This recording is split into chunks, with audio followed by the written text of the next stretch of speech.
இப்ப இது நடக்குமா நடக்காதா சார்? நிபந்தனைகளோட நடந்தாலுமே இல்ல மாநாடு நடக்கும்.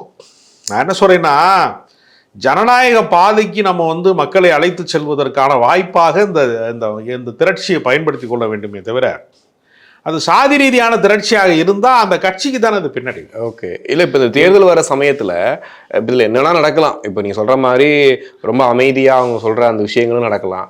இல்ல அப்படின்னா ஒரு கலவரம் மாதிரியான விஷயங்கள், இல்ல வந்துட்டு ஒரு சட்டம் ஒழுங்குக்கு ஏதாவது ஒரு பிரச்சனை அந்த மாதிரி கூட நடக்கலாம். அப்படி இருக்கும்போது தேர்தல் டைம்ல தேர்தல் காலத்தை வந்து இன்னும் ஓராண்டுக்கு சட்டப்பேரவை தேர்தல் அருகில் இருக்கும்போது கலவரம்லாம் செய்ய மாட்டாங்க. ஏன்னா பிற சமூகம் வந்து அவர்களுக்கு வந்து எதிராக திரும்பிடுங்கிறதுனால ரொம்ப அச்சத்தோட தான் இருப்பாங்க. இது வந்து என்னன்னா, எங்களுக்கு பின்னாடி எவ்வளவு பெரிய கூட்டம் இருக்கு.